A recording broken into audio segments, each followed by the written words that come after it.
কালীঘাট তৃণমূল ছেড়ে এবার ঋতব্রত শিবিরে রাজারহাটের তাপস চট্টোপাধ্যায়। বিরোধী দলনেতার ঘরে গিয়ে দেখা করলেন তাপস চট্টোপাধ্যায়। বিদ্রোহী শিবিরে যোগ দিয়েই অভিষেক বন্দ্যোপাধ্যায়কে নিশানা করলেন প্রাক্তন বিধায়ক। যুব নেতা অনুমোদন দিলেই অভিষেক বন্দ্যোপাধ্যায়ের সঙ্গে যোগাযোগ করা যেত, দলেই অসম্মানিত হচ্ছিলাম। ঋতব্রত বন্দ্যোপাধ্যায়ের সঙ্গে দেখা করেই তীব্র আক্রমণ শানালেন প্রাক্তন তৃণমূল বিধায়ক।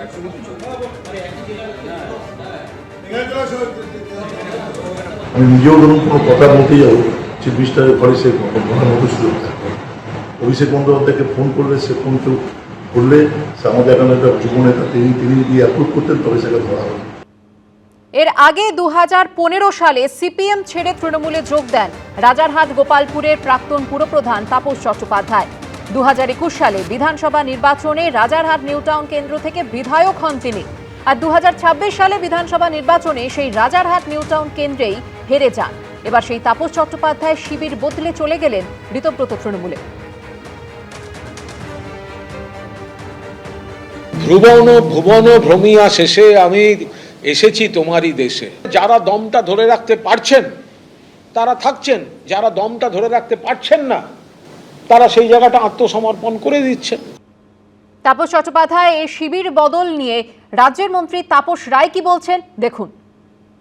তৃণমূল দলটা উঠে গেলেই বাংলার মঙ্গল, সমাজের মঙ্গল। ওই দল থাকা উচিত না, এবং মমতা অভিষেকের সঙ্গে থাকা যায় না বলেই সেটা কেউ আগে বুঝেছে, কেউ পরে বুঝেছে।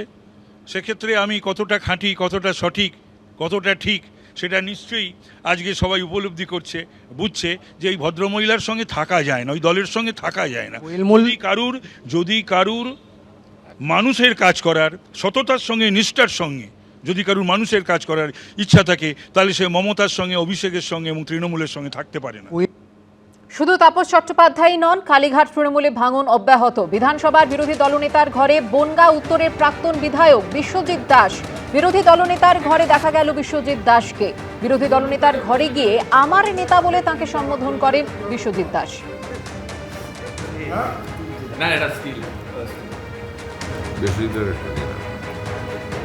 আচ্ছা, চাটা ভালো।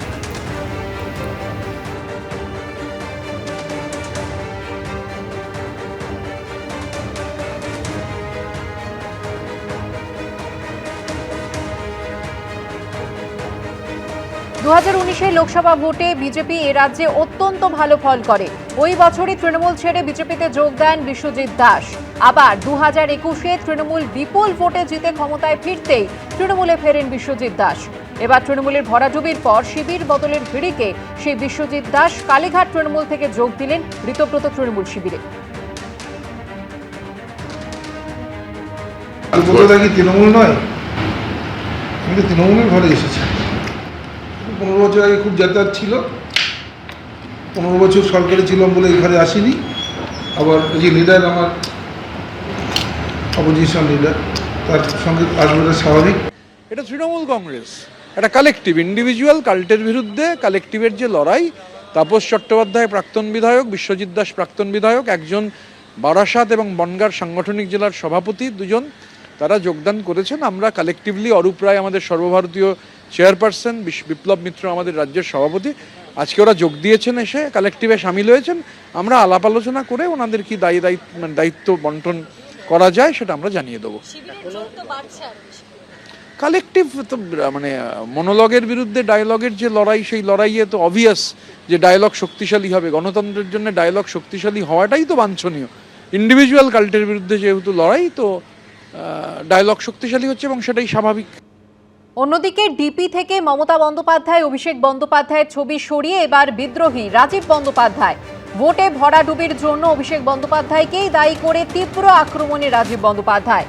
দলের এই ভরাডুবির জন্য কেউ দায়ী নয়, একমাত্র একজনই দায়ী, তার নাম অভিষেক বন্দ্যোপাধ্যায়। তাকে মমতা বন্দ্যোপাধ্যায়ের উচিত বর্জন করা। দিদিকে হাতজোড় করছি, দয়া করে আর অভিষেক বন্দ্যোপাধ্যায় করবেন না, আর অভিষেক বন্দ্যোপাধ্যায়কে বাঘের বাচ্চা বানাবেন না।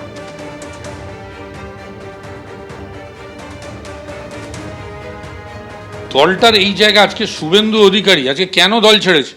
শুধুমাত্র অভিষেক বন্দ্যোপাধ্যায়কে নেতা বানাতে গিয়ে অভিষেক বন্দ্যোপাধ্যায়কে মান্যতা দিতে গিয়ে আজকে শুভেন্দু অধিকারীর মতো এইরকম একটা বলিষ্ঠ নেতৃত্বকে আজকে দল ছাড়তে আমরা বাধ্য করেছি। শুধু তাই নয়, একে একে একে একে আজকে যদি দেখেন যে প্রত্যেকে অভিযোগ জানাচ্ছে অভিষেক বন্দ্যোপাধ্যায়ের কাছে, এবং মনের জ্বালা তো বটেই।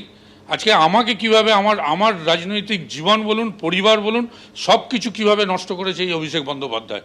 যতগুলো অভিষেক বন্দ্যোপাধ্যায় জেলায় যত নেতা ছিল একটা করে রেখেছিল, ওর একটা করে একদম বলতে পারি সেই স্বনামধন্য সমস্ত নেতৃত্ব ছিল প্রত্যেক কটা জেলায়, যাদের চোখ দিয়ে আজকে অভিষেক বন্দ্যোপাধ্যায় দেখতো, করে আজকে দলটা শেষ করে দিয়েছে, টিকিট বিক্রি করে দিয়েছে। আপনি ভাবুন, এই বিধানসভায় আজকে হাওড়ায় আমায় দায়িত্ব দিয়েছেন, আর সেই সময় এই অভিষেক বন্দ্যোপাধ্যায় তার ওই, আমি আর তার নাম বলতে পর্যন্ত চাই না, সব পচা লোকগুলো যত বিভিন্ন জেলায় জেলায় অভিষেক বন্দ্যোপাধ্যায়ের যা কীর্তি করেছে, তাদের জন্য আজকে আমাকে হাওড়া থেকে আমি মানে শুনলাম, যখন আমার ঘোষণা হচ্ছে নাম, আমি শুনলাম আমার হাওড়া থেকে নাম বিধানসভায় আমাকে দেওয়া হচ্ছে ডেবরার মতো একটা আসন। যতগুলো ও আর আইপ্যাক মিলে টিকিট বিলি করেছে, বিক্রি করেছে, বিলি বলবো না, বিক্রি করেছে, এত টাকা দিয়ে করতে হবে নিশ্চিতভাবে। কি হয়েছে, আপনি কতগুলো ক্যান্ডিডেটের নাম আমি বলে দেবো, তারা ক্যান্ডিডেট হওয়ার যোগ্য? কার কথায় ক্যান্ডিডেট হয়েছে? এসব প্রশ্ন আসবে না আগামী দিনে। এবং সেই জায়গা থেকে দাঁড়িয়ে আজকে এই দলের ভরাডুবির জন্য কেউ দায়ী না, একজনই দায়ী, তার নাম হচ্ছে অভিষেক বন্দ্যোপাধ্যায়।